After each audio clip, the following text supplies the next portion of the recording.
नमस्कार, वेलकम, स्वागत है।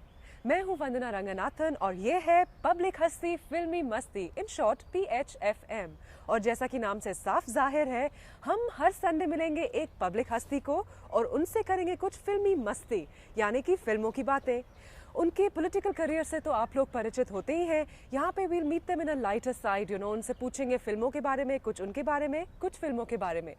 और हर संडे हम आपको लेके जाएंगे बॉलीवुड, यानी कि टिंसल टाउन, देखने के लिए क्या इन है, क्या आउट है, थोड़ा आगे भी, थोड़ा पीछे भी, थोड़ा ऊपर भी, थोड़ा नीचे भी। कुछ गाना हो गया ये, नेवर माइंड, ये गानों का ही शो है हमारा आज का। तो चलिए मिलते हैं हम आज हमारी पब्लिक हस्ती से, जो कि है fire brand BJP MP Sushma Swaraj. Welcome on the show Sushma ji. Sushma ji, आप तो स्पोक्स पर्सन है ही, तो आपको कैमरा के सामने कुछ अटपटा तो नहीं लग रहा होगा वैसे? Am I right? You absolutely comfortable are you? जी नहीं। आप ओके, आप बाथरूम सिंगर हैं क्या सुषमा जी? मुझे लगता है शायद हर आदमी बाथरूम सिंगर है। तो जो आप बाथरूम में गाते गाते हैं ना, अच्छा लगता है ना। तो थोड़ा सा गुनगुना के हमें सुनाइए। ये बाथरूम थोड़े ही जो यहाँ गाऊं। Just, बाथरूम pretend सिंगिंग का तो मतलब है कि केवल बाथरूम में गाया जा सकता है। So she's बेसुरा available. गाइए, उधम मचाइए, बाहर थोड़ी बेसुरा गाया जा सकता है।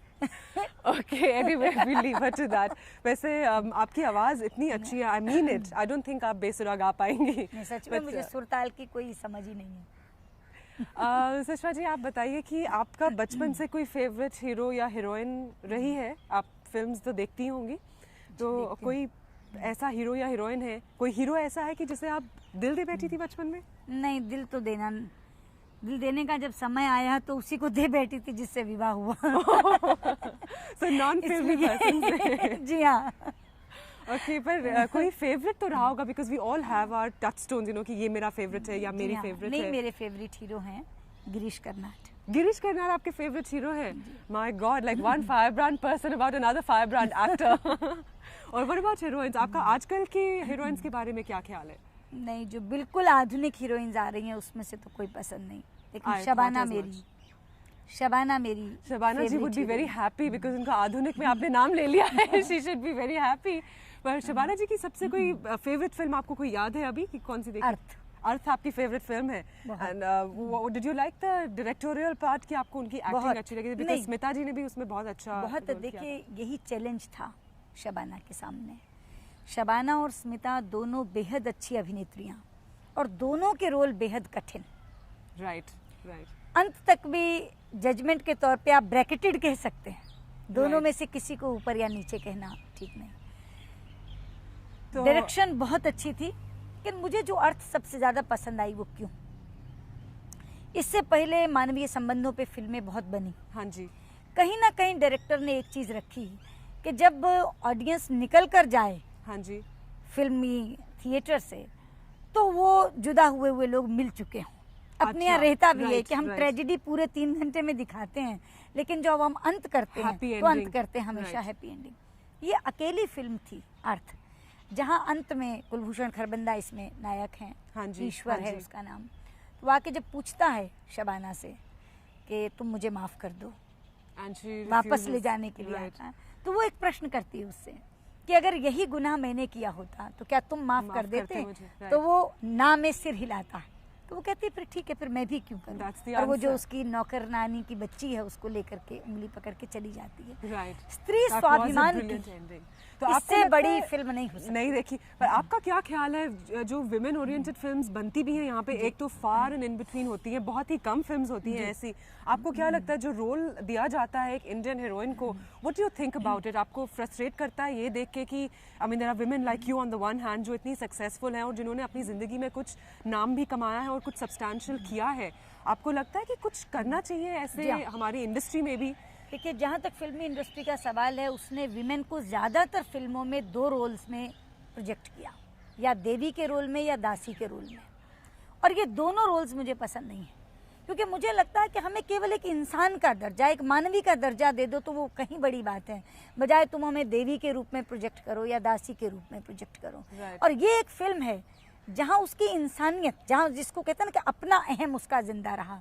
और ये फिल्म मुझे पसंद भी इसीलिए कि वहाँ एक मानवी के रूप में शबाना को प्रोजेक्ट किया गया। Where she has a say in something. वो भी, and with all the weaknesses and strengths, right. मतलब ये जो है कि नहीं साहब, या तो आप बिल्कुल वो पैरों की बिल्कुल जूती अच्छे हैं हैं, ऐसे right, करके, और पति yeah. परमेश्वर हैं, आप हाथ जोड़ के खड़ी हैं, और या आप बिल्कुल देवी हैं और आपको पूजा जा रहा है, जो कि हकीकत नहीं है समाज की। समाज की Right. हकीकत में आज महिला जो संघर्ष कर रही है जिस चीज़ के लिए, उसको प्रोजेक्ट किया, और इसीलिए अर्थ मुझे बेहद पसंद है film. Really, Arth was definitely one of my favorite films also, क्योंकि बहुत ही मीनिंगफुल फिल्म थी। बहुत हमने और भी विमेन ओरिएंटेड फिल्म्स देखी थी, जैसे फूल बने अंगारे और जख्मी औरत थे। आपका उनके बारे में क्या आपने पहली बात तो वो देखी थी आपने क्या? नहीं, वो मैंने ये films? दोनों फिल्म्स नहीं देखी। नहीं, एक्चुअली आई थॉट शायद देखिए, बिकॉज उसमें हालांकि उन्होंने दिखाने की कोशिश करी थी कि women can take revenge, but I think जिस तरह से उन्होंने वो डिपिक्ट किया था, maybe that was not देखिए, मैं कह रही हूँ कि राइट जो वे। नाम से ही है ना, जैसे मैंने फिल्म नहीं देखी क्योंकि मुझे बहुत कम समय मिल पाता है फिल्म Obviously. देखने का। बहुत अच्छी फिल्म ही हो तो वीडियो पे मंगा के देख लेती हूँ, थिएटर में जाने का तो मौका ही नहीं मिलता। लेकिन ये जैसे फूल बने अंगारे वाले भी ना, कई बार हम देखते हैं इवन राजनीतिक मंचों से नारा लगता है, हाँ जी, हम भारत की नारी हैं, फूल नहीं चिंगारी हैं। राइट। ये गलत है, फूल भी हैं, चिंगारी है, दोनों चीज हैं और इक्वल मतलब प्रोपोर्शन में। क्योंकि दोनों की हैसियतें फर्क है। अगर हम फूल नहीं चिंगारी हैं फिर तो जलाते ही जाएंगे, घर को भी जलाएंगे, समाज को भी जलाएंगे, परिवार को भी जलाएंगे। चिंगारी हैं उन दुश्मनों के लिए जिनको चिंगारी की आवश्यकता है, मगर घर वालों के लिए तो फूल है। तो इसलिए मैं हमेशा इस नारे को भी मना करती हूँ कि फूल नहीं है, चिंगारी है मत कहो। डिफरेंट फील्ड हाँ, में डिफरेंट रोल है। फूल और चिंगारी है, जिस समय पर जो हैसियत चाहिए वो है। तो अब पता नहीं फूल बने अंगारे में उन्होंने क्या बना दिया होगा, मैंने देखी नहीं फिल्म इसलिए मैं कमेंट नहीं कर सकती। लेकिन ये फिल्म बहुत धरती से जुड़ी फिल्म थी, Right, इसलिए right. मुझे पसंद आई, बहुत पसंद आई। और सुषमा जी, आपका कोई फेवरेट गाना है अभी का जो मतलब शायद आपने सुना हो, क्योंकि आजकल आप टीवी का कोई भी चैनल ऑन कीजिए तो कोई ना गाने तो जरूर दिखेंगे आपको। तो कोई ऐसा गाना है जो आपके दिमाग में रहा हो और आप देखिए, गुनगुनाते रहे हो? वैसे तो मुझे पुराने गाने बेहद पसंद हैं। पुराने गानों में से भी कोई फेवरेट है? हाँ है ना, पुराने गानों में दो गाने तो बहुत पसंद हैं। एक तो मेरा सबसे फेवरेट गाना है, चलो एक बार फिर से अजनबी बन जाएं हम दोनों। थोड़ा सा गा के सुना दीजिए। मुझे गाना आता नहीं ना, कैसे गाऊं। ये गाना बेहद पसंद है। और एक गाना वो बहुत पसंद है बंदिनी का, अब के बरस भेज भैया को बाबुल, सावन में लीजो बुलाए। वंडरफुल, इतने एक्सेप्शनल से गाने, इतने डिफरेंट से गाने हैं, बहुत ही ज्यादा पसंद है। लेकिन जो इन दिनों भी गाने आए जिन फिल्मों में जावेद अख्तर ने लिखे, एक तो 1942 लव स्टोरी के गाने मुझे बेहद पसंद है। इसमें खास तौर पे एक लड़की को देखा, मतलब आप पहली बार देखेंगे कि बहुत दिनों के बाद उपमाएं ऐसी आई कि मतलब मन को छूती हैं बिल्कुल। या उसके बाकी गाने भी, अब अगर आप जरा सी सिमिली देखें उस गाने में, रिमझिम में, हाँ जी, बजता है जल तरंग टीन की छत पे जब मोतियों जैसा जल बरसे। वंडरफुल, कहाँ से आता है ये? वंडरफुल, बहुत ही अच्छा लगा मेरे को आपसे ये सुन के, क्योंकि हम लोग तो खैर। और एक जो अभी उसने गाना दिया इसमें, घर से निकलते ही कुछ दूर चलते ही रास्ते में है उसका घर, बहुत सीधे गाने हैं ये, लेकिन कहीं ना कहीं छूते हैं अंदर तक। तो बहुत, और अब तो सबसे बड़ा उद्यमी गाना आई, चप्पा चप्पा चप्पा चरखा चले, क्योंकि वो पंजाब की संस्कृति का है असर, तो उसमें वो भंगड़े की धुन पे है ये गाना, चप्पा चप्पा चरखा चले। तो खूब यहाँ पर देखने को ये मिल रहा है, there's political leanings and there's poetic leanings as well। बहुत ही poetic गाने आप पसंद करती हैं। I'm really happy to know that, really। और मेरे को एक और चीज़ आपसे पूछनी थी सुषमा जी, आपको जो आजकल के हीरोज़ हैं हमारे फिल्म इंडस्ट्री में, उनको पैसे ज़्यादा मिलते हैं अपने फीमेल काउंटर पार्ट्स से अगर कंपेयर किया जाए, तो आपको उसके बारे में कुछ कहना है कि I mean they work equally hard, acting भी उनसे शायद बढ़िया ही करते हो, बट समहाउ डिस्पैरिटी रहती है उनके पैसों में, या मतलब द काइंड ऑफ। मुझे तो ये लगता है कि पैसा देना तो उस फिल्म पर्टिकुलर के चरित्र पर निर्भर करना चाहिए। अगर कोई फिल्म फीमेल कैरेक्टर बेस्ड है और उसी का मेजर रोल है, तो वहाँ पे मेल पार्टनर को ज़्यादा पैसा मिले, इसकी कोई का औचित्य नहीं है, कोई जस्टिफिकेशन नहीं है। तो कौन कैसा रोल कर रहा है और वो रोल अपने आप में वो कितना लाइवली, मतलब उस रोल को किस तरह जी रहा है, इस पर पैसे का तो फैसला होना चाहिए। फीमेल काउंटर पार्ट्स को कम मिले, मेल को ज़्यादा लगे, कोई जस्टिफिकेशन नहीं इसका। कोई जस्टिफिकेशन यहाँ भी नहीं है, क्योंकि मैंने तो ये भी सुना है कि यूएन में भी ऐसा होता है कि सेम लेवल पर अगर एक औरत काम कर रही हो और एक आदमी काम कर रहा हो, तो आदमी ज़्यादा तनख्वाह लेके जाता है। उसी डिस्क्रिमिनेशन के शिकार है ना हम, समान वेतन समान काम के बावजूद। जैसे बेचारे को एक कॉन्ट्रैक्टर देता है, एक बेचारी मजदूरन को कम मिलता है, और पुरुष को ज़्यादा, जबकि ईंटा बराबर का ढोती है। तो ये तो उस मानसिकता के शिकार हैं हम लोग। जो समाज में फैली हुई है। अगर आपको बोला जाए कि कोई ऐसा मीनिंगफुल रोल किसी औरत, कोई हमारी फिल्म एक्ट्रेस को दिया जाए, आप किसको देना पसंद करेंगे? हमारी बहुत सारी लीडिंग फिल्म आर्टिस्ट हैं, एक्ट्रेसेस हैं, जो स्टार्स भी हैं, तो अगर कोई मीनिंगफुल रोल किसी ने प्ले करना हो हमारी आजकल की हीरोइंस में, करंट क्रॉप में, तो आप क्या सोचते हैं कि कौन ऐसा रोल प्ले कर पाएगी? कौन सी मीनिंगफुल रोल के लिए मैंने कहा ना कि वो अभिनेत्रियां आज के दौर में तो दिखाई नहीं दे रही जो बिल्कुल लेटेस्ट है। अदरवाइज राखी, शबाना, स्मिता उस कैटेगरी के महिलाएं थीं जिनको आप जैसा मर्जी मीनिंगफुल रोल दे दें वो उसको निभाती। लेकिन ये जो अब क्रॉप आई है बिल्कुल, लेकिन उन्नीडू शहर की लड़की, उसमें मुझे नहीं लगता कि कोई बहुत मीनिंगफुल रोल करने वाली कोई भी अभिनेत्री इस समय मौजूद है। वो सिर्फ कमर्शियल फिल्म्स बनाते हैं, पैसा कमा के घर चले जाएं। और मोटिव भी प्रॉफिटेबिलिटी है ना। मीनिंगफुल रोल का मतलब है कि आप कोई मैसेज देने के लिए आए हैं, राइट, कि आप अभिनेत्री होकर के भी अपने कैरेक्टर के माध्यम से कुछ कहना चाहते हैं, कुछ संदेश देना चाहते हैं। वो संदेश वाहिकाएं अब कहाँ रहेगी? कम से कम ये जो बिल्कुल लेटेस्ट क्रॉप है उसमें तो सिवा आपको डांस करना ये कुछ और नजर नहीं आता उसके अलावा। और डांस भी ऐसा कि देखने को जी नहीं करता है मोस्ट ऑफ द टाइम। हाँ, क्योंकि जो इस समय की क्रॉप है ना उसमें से बहुत आशा नहीं बन रही, लेकिन फिर भी मनीषा कोइराला से एक आशा है, क्योंकि उन्होंने आपके फेवरेट सॉन्ग में वैसे भी 1942 लव स्टोरी में उसने जो रोल किया है वो right. उस दिशा में है। अगर डायरेक्टर कोई रोल उसे दे तो उस रोल पे वो पूरी उतर सकती है। मतलब इस क्रॉप में से मनीषा कोइराला से आप उम्मीद बांध सकते हैं कि वो कर पाएंगी केवल ऐसा commercial role, justice to a role like that, profitability से हटके उस तरीके का रोल करने का मादा उसमें है। ओके। और सुषमा जी, अभी जो हाल ही में मिस वर्ल्ड का शो हुआ, इधर होस्ट किया था ABCL ने, आपने उससे बहुत अपोज किया था, तो आपको ऐसा नहीं लगता सुषमा जी कि हमारे फिल्मों में जो ऑब्सेनिटी आजकल दिखाते हैं वो मिस वर्ल्ड से कहीं ज़्यादा है? तो I think all of us should start objecting to the films में जो ऑब्सेनिटी दिखाई जाती है उससे पहले ऑब्जेक्ट करें, ना कि मिस वर्ल्ड को। आपका क्या ख्याल है? नहीं, देखिए, जहाँ तक फिल्म की ऑब्सेनिटी का सवाल है, उस ऑब्सेनिटी का बहुत विरोध हमने किया, संसद के अंदर, संसद के बाहर, और सेंसर बोर्ड है। और हम सेंसर बोर्ड की भी बहुत आलोचना करते हैं कि उनकी कैंची से बच के कैसे निकल जाते हैं। वो एक अलग चीज़ है। मिस वर्ल्ड अपने आप में एक इवेंट है। हाँ जी, वो इवेंट जहाँ महिला की जो एक्चुअल चीज़ें जिनको अप्रिशिएट किया जाना चाहिए, हाँ जी, उनसे हट के आप ऐसी चीज़ों को अप्रिशिएट कर रहे हैं, केवल फिजिकल ब्यूटी को और फिजिकल फीचर्स को। और भारत में उसका विरोध करने का एक और कारण है। देखिए, भारत की संस्कृति बिल्कुल फ़र्क है। आप कहेंगे कि आप हमेशा संस्कृति की बात करते रहते हैं, लेकिन मैं आपको इलेबरेट करके बताना चाहूँगी। आप वेस्ट में कहीं किसी पार्टी में खड़ी हैं और आकर के कोई मेल मेंबर आकर के आपको कहीं you are looking very sexy और you are very good figured, you will take it as a compliment. वहाँ की महिलाएं इसको कॉम्प्लीमेंट के तौर पर लेंगी। आप किसी इंडियन पार्टी में अगर कोई मेल पार्टनर आकर के या कोई भी आकर के आपका मित्र, पुरुष मित्र आकर के ये बात कहे, आप लेंगे? आप सीधे चप्पल निकालेंगे और टांट गंजी करेंगी। और जो साथ में खड़े हुए लोग हैं वो भी उसको उस स्पिरिट में नहीं लेंगे, क्योंकि हम लोगों के यहाँ के जो संस्कार हैं वो टोटली फ़र्क है। इसलिए मिस वर्ल्ड में तो हम ये कहते हैं कि मिस वर्ल्ड इवेंट करके आप ये कहते हैं कि तुम्हारी इंटेलेक्ट बहुत मटीरियल नहीं, तुम्हारा प्रोफेशनलिज्म मटीरियल नहीं, तुम्हारी एजुकेशन मटीरियल नहीं, तुम्हारी बाकी चीज़ें मटीरियल नहीं। क्या मटीरियल है? Only your physical attributes. तो एज एन इवेंट अपने आप में जहाँ महिला के प्रदर्शन को, महिला के अंगों को, सुंदरता को एक फोकस बना दिया जाए, वो अपने आप में विरोध की चीज़ है, जिसका हमने विरोध किया। तो जहाँ तक संस्कृति का सवाल है, हमारे जो इतने टेम्पल्स, खजुराहो के मंदिर आप देख लीजिए, हालांकि it's suppose to be a sacred place, आप देखिए वहाँ पे जाके वहाँ पे भी एकदम जो प्रदर्शन किया हुआ है वो भी फीमेल मेल बॉडीज़ का किया है। जो हमारी कामा सूत्रा वाली किताब है उसमें भी ये सब है। तो लोग ये सोचते हैं कि जब हमारे देश में जहाँ पर ट्रेडिशन, रिच ट्रेडिशन, कल्चर ये सब है, जब वहाँ पर ऐसी किताबें पता नहीं सदियों पहले कब से छपी हुई हैं और ये मंदिर तब से बन चुके हैं, वहाँ पर 20th सेंचुरी में आके अगर मिस वर्ल्ड जैसा इवेंट उन्होंने होस्ट किया तो में कोई गलत बात नहीं है। जी, कामसूत्र की किताब उपलब्ध है ना, लेकिन आप बेटी के साथ तो नहीं बैठकर पढ़ती। राइट, आप कामसूत्र की किताब लेती हैं, अपने बेडरूम में ले जाकर पढ़ती हैं। आपकी बच्ची को अगर पढ़नी है तो वो ले जाकर के अपने कमरे में पढ़ती है। लेकिन कहीं ना कहीं एक अदब रखा हुआ है ना। राइट, जवान बेटी और बाप इकट्ठे बैठकर तो कामसूत्र नहीं पढ़ते ना। उपलब्ध है बुक शेल्फ पर उपलब्ध है।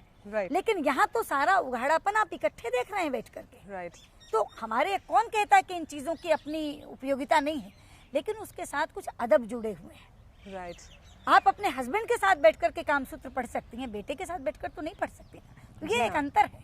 राइट, बहुत ही बढ़िया बताया आपने सुषमा जी। और एक और सवाल है, थोड़ा फिल्मों से ही जुड़ा हुआ सवाल है कि जो ऑब्सेनिटी प्रदर्शित होती है यूजुअली फिल्म्स में, उसमें खजुराहो में तो वैसे दोनों मेल्स और फीमेल्स दिखाए जाते हैं, पर फोकस इंडियन फिल्म्स में हमेशा वुमेन पर ही रहता है, और जब भी कोई वुमेन ओरिएंटेड फिल्म भी होती है जिसमें दिखाते रिवेंज लेना, but it always starts with her physical self, उसके बारे में आपका क्या ख्याल है? मैंने तो कहा ना, शुरू में कहा कि हमारे यहाँ धीरे धीरे महिला जैसे उपभोग की वस्तु बन गई। मतलब केवल फिल्म्स में क्या, आप एड्स में देखिए, प्रासंगिक और ना प्रासंगिक, कोई रेलिवेंस नहीं है। टायर की एड है मगर नंगी महिला दिखाएंगे, सिगरेट की एड है, जूते। अब आप मुझे बताइए कि जूतों की एड में अलफ नंगे पुरुष स्त्री, पति पत्नी भी नहीं है, और जूते पहने हुए। आज तक आपने कभी भी, बहुत लोगों को ये तो देखा होगा कि तन पर कपड़े पूरे हैं, पैर में जूता नहीं है, लेकिन एक मुझे बता दीजिए व्यक्ति जो दिन पूरा अलफ नंगा और उसने जूते पहने हुए। लेकिन यहाँ आते हैं ऐसे ऐड, क्योंकि आकर्षण उसमें, तो हम कहीं रुकेंगे कि नहीं रुकेंगे। टोटली इररिलेवेंट चीज हो, लेकिन महिला का उघाड़ा अंग प्रदर्शन जब तक आप नहीं करेंगे, आपका विज्ञापन पूरा नहीं होता। ये विकृत हो गई सोच हमारी, परवर्ट हो गई टोटल थिंकिंग हमारे। और इसी के लिए मैं इस परवर्ट थिंकिंग के खिलाफ हूँ। हमारे जो डायरेक्टर रह चुके हैं बहुत ही फेमस, राज कपूर, उनका तो पूरा क्लैन ही इतना फेमस है, उन पर भी आरोप लगाया जाता था कि वो अपनी फिल्म्स में फिजिकल ब्यूटी पर ज़्यादा कंसंट्रेट करते थे, फीमेल्स की फिजिकल ब्यूटी पे, और उसी को ज़्यादा प्रदर्शित करते थे। आप राज कपूर की फिल्म्स देखती थी, आपका क्या ख्याल है उनके बारे में एज अ डायरेक्टर? आपको लगता था वो ऐसे करते थे? मुझे तो लग रहा है बाकी डायरेक्टर्स कर रहे हैं ना, करिश्मा कपूर के साथ हुई। अब जरा देखें, अगर राज कपूर ने बाकी जगह नंगी लड़कियां नचाई, तो आज उन्हीं के परिवार की लड़की को बाकी डायरेक्टर नचा तो रहे। देखें वो कि उनको क्या लगता है। तो राज कपूर की ऐसी कोई फिल्म है जो आपको याद हो, आपने देखी हो? क्योंकि मैंने संगम अपार्ट फ्रॉम दैट, अच्छा संग, जिसमें उन्होंने खुद एक्ट किया था। So did you like him as an actor more और एज अ डायरेक्टर? नहीं, वो तो खैर देखिए, जहाँ तक उसका सवाल है, फिल्म इंडस्ट्री में he was a legendary figure, मतलब as an actor, as a director both. लेकिन कहीं ना कहीं कुछ परवर्स था उनका, एक आधा क्लू जरूर ऐसा था जिसमें उनको कहीं ना कहीं लगता था कि ये सब करने में ज्यादा मजा आता था। मतलब उसको it was an avoidable thing, avoid करके भी वो बढ़िया फिल्म बना सकते थे। मगर होता है ना, ईश्वर सारे तो गुण नहीं दे सकते, कहीं ना कहीं एक आधी सनक खामी भी होती है, एक आधी सनक थी उनमें। तो आप एज अ वाइफ अपना रोल कैसे देखती हैं सुषमा जी? जैसे आपके हस्बैंड हैं, वो तो पॉलिटिक्स में नहीं, इज अ नॉन पॉलिटिशियन, तो आप अपना घर का और बाहर का वो कैसे बैलेंस कैसे कर पाती हैं? वैसे तो उन्हें नॉन पॉलिटिशियन कहना गलत है, वो तो खुद गवर्नर रहे 3 साल पहले भी पॉलिटिकल पार्टी में रहे, जनरल सेक्रेटरी रहे, ये ठीक है कि एक्टिव पॉलिटिक्स में, मींस इलेक्टोरल पॉलिटिक्स में नहीं है। लेकिन देखिए, मुझे लगता है कि हमें 2 अलग हैसियतें जीनी होती हैं, और किसी को भी जीनी चाहिए, एक घर के बाहर की, एक दहलीज के अंदर की। और मैं तो बिल्कुल जब घर की दहलीज में कदम रखती हूँ तो ये राजनीतिक चीज़ें बाहर छोड़ के आती हूँ, क्योंकि घर के अंदर मुझे मालूम है कि पति को पत्नी चाहिए, मंत्राणी नहीं। राइट। बच्ची को माँ चाहिए, एमपी नहीं। सास ससुर को बहू चाहिए, कोई स्पोक्स पर्सन नहीं। तो वैसे आप बीजेपी की स्पोक्स पर्सन है, आपके हस्बैंड और आपके बीच में स्पोक्स पर्सन कौन है? नहीं, हम दोनों में स्पोक्स पर्सन होने की आवश्यकता ही नहीं ना एक दूसरे के। Balance relationship. तो इसीलिए मुझे ये लगता है कि घर के अंदर यदि आप ये सोचें कि वो राजनीतिक लबादे बाहर छोड़ के माँ, पत्नी, बहन, बहू ये रोल्स अदा करने, तो 2 चीज़ें होती हैं। एक तो मोनोटनी टूटती है, वरना आप दिन भर अगर एक ही रस में जीते रहें तो कैसे होगा। अब इसलिए मुझे जब मैं ये सब करके दोबारा निकलती हूँ घर से बाहर, तो इतनी ताज़ी होती हूँ, एकदम एक नई ताजगी ली। आप बच्चे के साथ खेले हैं, पति के साथ बैठ के आपने बात की, चाय पी, एक अलग ढंग होता है। आप घर में बैठे हैं, सब लोगों के साथ हंसी ठट्ठा कर रहे हैं, हर समय आप अपना बिल्कुल, वो मोनोटनी टूटती है आपकी, और फिर घर की उपेक्षा भी नहीं होती। और मुझे लगता है मैं तो 19 साल से पिछले यही कर रही हूँ, और बहुत ही अच्छे से कर रही हूँ, और शायद यही कारण है घर का इतना सहयोग मिलता है मुझे, बच्ची का, पति का, क्योंकि उन्हें ये नहीं लगता कि घर को इग्नोर करके ये पॉलिटिक्स कर रही है। Wonderful, wonderful. आजकल के हीरोज जो हैं, उनमें से आपका फेवरेट कौन है? बहुत पसंद तो कोई नहीं, लेकिन अगर फेवरेट जरूर पूछना है तो Salman Khan. Salman Khan, oh my God, उसकी कोई मूवी देखी आपने? हाँ, 1942 लव स्टोरी देखी, ये देखी। ओह नो, ये तो 0 out of 10 हो गया। आपके हम हैं कौन? हम आपके हैं कौन, राइट, हम आपके हैं कौन। और हीरोइंस में से तो आपने अपनी चॉइस बता दी, मनीषा कोइराला की। और विलन कोई आपका फेवरेट है? Favourite villain? Villains usually aren't favourites, but कोई ऐसा विलन जो जिसको देख के आपको सच्ची में बहुत गुस्सा आता हो? She thinks he's a villain. कहीं कहीं तो विलन ही करता है। 1942 लव स्टोरी में तो विलन ही बन गया था बाद में। अरे नहीं, so sad. He happens to be my favorite anyway. We'll sort that out later. तो आप जब मूवीज देखती हैं, how do you watch films? Pure entertainment के लिए होता है कि आप जब भी कोई फिल्म देखती हैं आप सोचती हैं कि हर एक चीज में कोई मीनिंग होना चाहिए फिल्म में, unless it has a meaning to it or a moral to it, it's not a good film. ऐसा नहीं है, दो चीजें हैं। अब जैसे हम आपके हैं कौन, तो मैं थिएटर में देखने गई बहुत दिनों के बाद। अच्छा। एक फिल्म थिएटर में देखी क्योंकि जैसा सुना था उसके बारे में, बड़े पर्दे पे फिल्म अच्छी लगेगी। अब वो केवल एंटरटेनमेंट के लिए गई, क्योंकि जैसे मैंने पूछा तो सबने कहा ऐसे लगेगा आपको जैसे आप 3 घंटे किसी ब्याह शादी में होकर आ गए हैं। तो हमको लगा उस दिन मेरा जन्मदिन था। अच्छा। तो हमको लगा कि चलो ठीक है आज फिल्म जाया जाए, 3 घंटे वहाँ बिताएंगे। प्योर एंटरटेनमेट था, बहुत मैसेज वाली फिल्म नहीं है, लेकिन बहुत दिनों के बाद एक नीट फिल्म मिली देखने के लिए। लेकिन ये जो बाकी फिल्म्स हैं उसमें जरूर ये पता कर लेती हूँ कि कोई अच्छी फिल्म है, जैसे रोजा देखी, फैमिली के साथ बैठ के देखी जाए। जैसे रोजा देखी, राइट, पता लगा कि एक फिल्म बनी है कश्मीर टेररिज्म पे बनी है, वो देखनी है। या बाकी भी फिल्म्स, जैसे अब वो शायद लोगों को मालूम भी नहीं, मुझे एक फिल्म बहुत पसंद है, इजाजत। ओह इजाजत, that's a very good film. That's a very good film है जिसका वीडियो कैसेट घर में ही रहता, और अगर ईश्वर झूठ नहीं बुलाया तो 20-25 बार मैंने वो फिल्म देखी होगी। आपने मेरा भी रिकॉर्ड कर दिया। इतनी देखिए, इतनी लीक से हटके है वो फिल्म, मतलब आप सोच ही नहीं सकते कि इस तरह की रिलेशनशिप, अब जो रिलेशनशिप उसमें नसीरुद्दीन ने जी है, राइट, दोनों औरतों के साथ, दोनों के साथ, लेकिन उसमें अब रेखा का रोल अपने आप में एक बिल्कुल अलग है जी, लेकिन दूसरा रोल भी कितना ज्यादा अच्छा है अनुराधा पटेल का, कितना ज्यादा अच्छा रोल है अनुराधा का उसमें। अब ऐसी फिल्म आपको देखने को ही नहीं मिलेगी। That's true. और कोई इंडियन डायरेक्टर इस तरह की रिलेशनशिप पे फिल्म बनाएगा, अनुराधा पटेल और नसीर के रिलेशनशिप को आप क्या कहेंगे? Right. लेकिन उस सब के बावजूद अब रेखा का केवल एक सेंटेंस पूरा, कि जब नसीर उससे पूछता है कि मैं क्या करूं, तो वो कहती है कि जो सच है और सही है, उसी का जो सच है और सही है वो करो। That's so difficult. नहीं, उसने कहा कि मैं उससे प्यार करता था, अनुराधा का नाम लेके कहता, वो सच है, मगर मैं उसे भूलने की कोशिश कर रहा हूँ, ये सही है, right. सही है। तो मतलब उस फिल्म का तो खैर एक एक संवाद जैसे मुझे याद है। तो मेरी फिल्में बिल्कुल अलग हैं, लोगों से बहुत अलग है मेरी फिल्में। अब इजाजत मुझे इतनी ज़्यादा पसंद है, सिलसिला मुझे बहुत पसंद थी फिल्म, जैसे मतलब एक तो टोटल फिल्मों में से मुझे मानवीय संबंधों की फिल्में ज़्यादा पसंद आती हैं। हाँ, वो तो एकदम जाहिर हो रहा है आपकी लेकिन चॉइस इजाजत इतनी ज़्यादा अच्छी लगी मुझे। और सुबह मुझे बहुत पसंद है, सुबह भी। ओह यस, स्मिता पाटिल की, स्मिता की, गिरीश है उसमें, right. Oh yes, Girish Karnad is Swami मुझे बहुत पसंद है, गिरीश कर्नाड अगेन। आप ये देखिए सुबह में और स्वामी में जो एक हस्बैंड का रोल गिरीश ने लिया है, अब कहीं ना कहीं ये भी हो सकता है कि वो रोल शायद मेरे अपने हस्बैंड के रोल से मिलते हैं, because they are very supportive husband, right, in both the films, right. तो ये भी होता है आखिरकार जब चॉइस आपकी बनती है पसंद नापसंद की, तो अपने अनुभवों पे भी बनती है। मुझे बेहद पसंद, और इन 2 फिल्मों के कारण ही गिरीश मेरे बहुत फेवरेट हीरो बने। हाँ, बहुत फेवरेट हीरो बने। तो मेरी फिल्में बहुत अलग हैं। सुबह मुझे बहुत पसंद है, जब कभी आ जाए। खामोशी मुझे बहुत पसंद थी, उस तरह की। संजीव कुमार की। हाँ, संजीव तो संजीव गिरीश के बाद के मेरे फेवरेट हीरो संजीव है, सेकंड बेस्ट इज संजीव। तो बिल्कुल अलग ढंग के लिए, तो जरूरी नहीं है कि केवल मैं एंटरटेनमेंट के लिए देखूं या केवल मैसेज के लिए देखूं।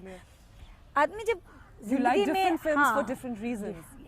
सुषमा जी, ये तो थी फिल्म में जो एक्ट करते हैं उनकी बातें। अब फिल्म मेकर्स के बारे में बताइए, आपका कोई फेवरेट फिल्म मेकर है? देखिए, जिसका नाम लूंगी लोग वैसे हैरान होंगे, क्योंकि पोर्नोग्राफी पे उनके कमेंट पर मैंने बहुत तीखी टिप्पणी की थी, महेश भट्ट के। अच्छा। लेकिन एज अ डायरेक्टर मुझे लगता है कि जब मैं टिप्पणी करूं तो सारे बायसिस से दूर होके करूं। महेश भट्ट वाकई एक अच्छे डायरेक्टर है। Really, I hope he's listening. उनकी डॉटर भी अब उसने रिसेंटली प्रोडक्शन शुरू किया। What do you think about her? आपने तमन्ना देखी क्या? तमन्ना अभी वैसे मैंने भी नहीं देखी, so I can't comment on that either. लेकिन मुझे लगता है कि अच्छी डायरेक्शन के हिसाब से तो नहीं कह सकते, लेकिन मैं तमन्ना लड़की को जानती हूँ जिस पर वो बना रही है फिल्म। ओह अच्छा, जो बच्ची है तमन्ना, मिसेस चन्ना की बेटी है। अच्छा। जो DPS RK पुरम की प्रिंसिपल है। हाँ जी। उस बच्ची से मैं मिली हूँ, इसलिए वो फिल्म जिस तरीके की बन रही है उसके बारे में सोच सकती हूँ, लेकिन फिल्म चूंकि देखी नहीं इसलिए भी कोई कमेंट नहीं कर सकती। ओके। और एक और सवाल है, कुछ टेढ़ा सा सवाल है। अगर आप कोई किसी अपना चेहरा अगर आपको ये बोला जाए कि आप किसी एक्ट्रेस का जैसा या एक्टर का जैसा बना दे, तो आप किसको चूज करेंगे? मेरा अपना चेहरा बुरा तो नहीं। नहीं, बिल्कुल बुरा नहीं है। मुझे लगता है शायद कई एक्ट्रेसेस सोचती होंगी कि अगर हमारा चेहरा ऐसा होता तो मैं क्यों किसी के चेहरा मांगूं। Okay, alright, one last question जी। If you were to get marooned on an island, कहीं अकेले में आपने जाना और एक आदमी लेने का आपके पास चॉइस हो, आदमी, नॉट एन औरत, आप किसको चूज करेंगे? अपने हस्बैंड को। Wonderful. She's very very family oriented. I thought office में से किसी को चुन ले ताकि ऑफिस का काम बैठ के कर अरे सके। मुझे अगर आइलैंड में बैठ के एकांत में बैठना है तो ऑफिस का काम करने थोड़ी जाऊंगी। तो फिर अच्छा है अगर मेरे पति ऐसे एकांत में मेरे साथ होंगे तो कहीं ज्यादा एंजॉय कर सकेंगे हम लोग। मैं वहाँ भी ऑफिस वाले को क्यों ले जाऊँ। मैंने अभी तो आपसे कहा कि मैं हैसियतें अलग अलग जीती हूँ, Right, और एकांत right. में मैं किसी ऑफिस वाले के साथ क्यों बैठना पसंद करूंगी। Wonderful wonderful. तो अगर किसी फिल्म पर्सनालिटी को चूज करना, वो तो आपने तो अपने पति को चूज कर लिया है, लेकिन अगर ये कहा जाए कि सिर्फ एक फिल्म पर्सनालिटी को आप ले सकते हैं तो आप किसको चूज करते तो हैं? फिर नेचुरली अपने फेवरेट हीरो के साथ गिरीश बैठना कर्नाड। चाहूंगी बजाय गिरीश किसी और कर्नाड। के। ऑलराइट, सुषमा जी, आपसे मिलकर बहुत ही खुशी हुई हमें, और हमें इस बात की भी खुशी है कि आप जैसे बिजी एमपी ने हमारे लिए टाइम निकाला यहाँ पर आने के लिए। हम आपके बहुत शुक्रगुजार हैं। Thank you very much.